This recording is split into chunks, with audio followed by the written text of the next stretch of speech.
Excel में if और switch formula एक ही जैसे होते हैं और इसमें डिफरेंस कर पाना थोड़ा सा मुश्किल हो जाता है। तो यहाँ पर मैं आपको बताऊंगा इफ फार्मूला और स्विच फार्मूला में क्या डिफरेंस होते हैं, और इसी सीट पर मैं आपको लगा कर दिखाऊंगा कि इफ फार्मूला का कैसे आप यूज करते होंगे और स्विच फार्मूला का कैसे यूज करते हैं। तो चलिए मैं अब आपको इफ और स्विच फार्मूला में डिफरेंस बताना शुरू करता हूँ। तो एग्जाम्पल के लिए यहाँ पर देखिए मैंने एम्प्लॉय का नाम लिखा है, डिपार्टमेंट कोड में लिखा है, ठीक है, और डिपार्टमेंट नेम लिखा है, लेकिन यहाँ पर इफ कंडीशन की हेल्प से आपको निकाल कर दिखाना है, और डिपार्टमेंट जो नेम्स है वो स्विच फार्मूले की हेल्प से निकाल कर दिखाना है। तो ध्यान में रखिएगा कि इफ और स्विच एक समय पर दोनों एक जैसे बराबर भी हो जाएंगे, ठीक ना। आपको लगेगा कि मैं इस समय पर आप सबसे बेटर स्विच फार्मूला पड़ेगा, ठीक ना। तो वो कैसे होगा यहाँ पर हम लोग उसके बारे में देख लेते हैं। सबसे पहले मैं आपको डिपार्टमेंट नेम यहाँ पर इफ फार्मूले की हेल्प से निकाल कर दिखाऊंगा, उसके बाद डिपार्टमेंट नेम मैं स्विच फार्मूले के हेल्प से निकाल कर दिखाऊंगा, और आप तब डिफरेंस कर पाएंगे कि हाँ कौन बेटर है इस दोनों में फार्मूलों में, ठीक है। अब मैं वीडियो को शुरू करता हूँ, आप वीडियो में बने रहिएगा अंत तक, और अभी तक आपने मेरे चैनल को नहीं सब्सक्राइब किया तो आप मेरे चैनल को जरूर सब्सक्राइब कर लीजिए। तो अब मैं वीडियो को शुरू करता हूँ, ठीक है। तो डिपार्टमेंट नेम यहाँ पर इफ फार्मूले के हेल्प से निकाल कर दिखाऊंगा। तो यहाँ पर देखिए कोर्स में मीनिंग, यहाँ पर देखिए एमजीआर के लिए मैनेजर लिखा है, डीईवी यानी डेव के लिए यहाँ पर डेवलपर है, एचआर के लिए ह्यूमन रिसोर्स है, एससी यानी अकाउंट है, फिर टीएसटी यानी टेस्टर है, ठीक है। अब मैं यहाँ पर क्या करूंगा, ध्यान में रखिएगा, डिपार्टमेंट नेम इफ फार्मूले के हेल्प से निकाल कर दिखाता हूँ। इक्वल के साथ यहाँ पर इफ फार्मूला लगाइएगा, यहाँ पर ध्यान में रखिएगा लॉजिकल टेस्ट। लॉजिकल टेस्ट में आप क्या करेगा, ये जो एमजीआर है ये अगर बराबर हो जाता है किसके, यहाँ पर एमजीआर के, ठीक ना, यहाँ पर ध्यान में रखिएगा। तो एमजीआर के जब बराबर हो जाता है तो फिर क्या आना चाहिए, यहाँ पर वैल्यू ऑफ ट्रू में यहाँ पर डबल कोट के अंदर ध्यान में रखिएगा, यहाँ पर मैनेजर आना चाहिए, ठीक ना, ऐसे मैनेजर लिख दीजिएगा, फिर डबल कोट से बंद करिएगा, फिर कॉमा करेगा, यहाँ पर वैल्यू ऑफ ट्रू में एक बार और इफ लगाइए क्योंकि यहाँ पर मल्टीपल कंडीशन चलने वाले हैं तो इसलिए, तो यहाँ पर इफ लगाइएगा। तो यहाँ पर टाइप करेगा लॉजिकल टेस्ट में, फिर इसी सेल को सिलेक्शन कर लेने के बाद इक्वल लगाइएगा, यहाँ पर डबल कोट के अंदर यहाँ पर डीईवी लिख दीजिएगा, टैब को लिख दीजिएगा, डबल कोट से बंद करिएगा, ठीक ना। मतलब यहाँ पर ये हो रहा है कि अगर इस सेल में अगर डेवलपर हो जाए, ठीक ना, अगर इस सेल में मैनेजर हो जाता है तो हमारा वही चीज लिख कर आना चाहिए जो हमने फुल फॉर्म लिखा है, ठीक ना। तो यहाँ पर देखिए डेवलपर यहाँ पर हम लिख दे रहे हैं, ठीक ना, डबल कोट से बंद किया।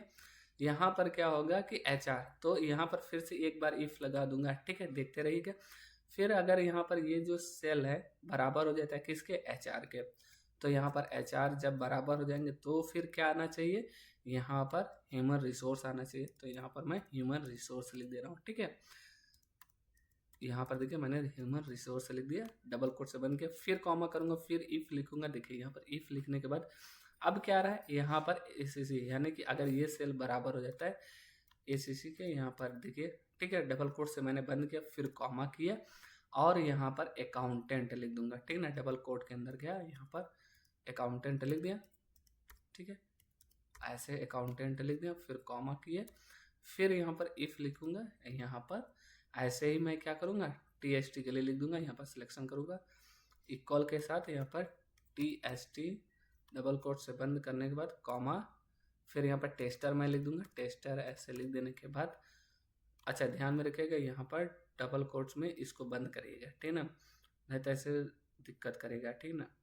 तो यहाँ पर मैं क्या कर रहा हूँ, इसको ऐसे डबल कोट से बंद कर देने के बाद फिर कॉमा करूँगा, यहाँ पर क्या होगा, टेस्टर हो जाएगा, और यहाँ पर लास्ट में वैल्यू फॉल्स में यहाँ पर लिख दूंगा नॉट अप्लीकेबल, या फिर नॉट यहाँ पर कुछ भी लिख दूंगा, ठीक ना, अप्लीकेबल ऐसे लिख दिया, और यहाँ पर अप्लीकेबल लिख दूंगा, डबल कोट से बंद करने के बाद, और जैसे मैं इंटर करूँगा यहाँ पर देखिए सब आ जाएंगे।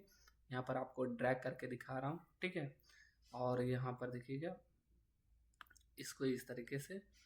तो यहाँ पर देखिए इफ फार्मूला क्या होगा, बहुत ज़्यादा लेंदी हो गया और ये आपको थोड़ा सा डिफिकल्ट हो सकता है, लेकिन इसका मैंने भी शॉर्ट तरीका निकाला है। तो आप इसकी जगह पर इफ फार्मूला की जगह पर आप स्विच फार्मूला लगाइएगा। यहाँ पर स्विच फार्मूला अब मैं लगा कर दिखाता हूँ कि कैसे आपको प्रयोग करना है, ठीक ना।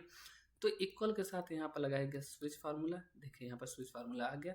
एक्सप्रेशन में आप जाइएगा एमजीआर, ठीक ना, यहाँ पर ऐसे, फिर कॉमा करेगा यहाँ पर वैल्यू 1, तो वैल्यू 1 में यहाँ पर क्या लिखिएगा, डबल कोट के अंदर यहाँ पर एमजीआर लिखिएगा, ठीक ना, तो यहाँ पर देखिए मैंने mgr लिख दे रहा हूँ, ठीक है। फिर डबल कोट से बंद करूँगा। फिर यहाँ पर रिजल्ट में क्या चाहिए मुझे, डबल कोट के अंदर मैनेजर चाहिए, ठीक है ना। यहाँ पर देखिए मैनेजर लिख दिया, ठीक है। फिर यहाँ पर देखिए कॉमा, डिफ़ॉल्ट वैल्यू 2। तो डिफ़ॉल्ट वैल्यू 2 यहाँ पर देखिए मेरे लिए डेवलपर है, तो यहाँ पर मैं क्या करूँगा, डबल कोट के अंदर डेवलपर लिखूंगा। यहाँ पर देखिए मुझे बार बार आप सिलेक्शन करने की ज़रूरत नहीं, बस खाली उसी में मैं लिखते हुए चला जाऊँगा, ठीक है ना। फिर मुझे यहाँ पर क्या चाहिए, डेवलपर चाहिए, तो DVELOPER डेवलपर मैंने लिख दिया, डबल कोट से बंद किया। फिर कॉमा करूँगा यहाँ पर डिफ़ॉल्ट और वैल्यू 3। तो यहाँ पर HR है मेरे लिए, तो डबल कोट के अंदर मैं लिखूँगा HR, फिर डबल कोट से बंद करूँगा, फिर कॉमा दूंगा, यहाँ पर डबल कोट के अंदर ह्यूमन रिसोर्स यहाँ पर लिख दूंगा, रिसोर्स मैंने लिख दिया, ठीक है। फिर डबल कोट से बंद करूँगा, फिर कॉमा करूँगा, यहाँ पर ACC, यहाँ पर डबल कोट के अंदर ACC मैंने लिख दिया। फिर और मैं कॉमा करके अकाउंटेंट यहाँ पर लिख दूंगा, ठीक है ना। तो ये ध्यान में रखिएगा कि हर एक चीज़ यहाँ पर जो भी टेक्स्ट के फॉर्म में होते हैं उसको आप लोग क्या करिएगा, टेक्स्ट को हमेशा डबल कोट के अंदर लिखिएगा। अकाउंटेंट हो गया, फिर कॉमा करूँगा यहाँ पर, फिर यहाँ पर डबल कोट के अंदर यहाँ पर TST लिखूँगा, डबल कोट से बंद करूँगा, फिर कॉमा, यहाँ पर डबल कोट के अंदर टेस्टर ऐसे लिख दूंगा, ठीक है ना। और डबल कोट से बंद करूँगा। जैसे मैं एंटर करूँगा तो यहाँ पर देखिए एक ही बार में इन सभी का रिजल्ट आ जाएगा। तो यहाँ पर क्या करिएगा, जो बार बार आप लोग इफ़ लगाते हैं ना, तो यहाँ पर इफ़ मत लगाया करिए। तो इसमें क्या होगा, ध्यान में रखिएगा, आप उसकी जगह पर स्विच फार्मूला का प्रयोग करिएगा।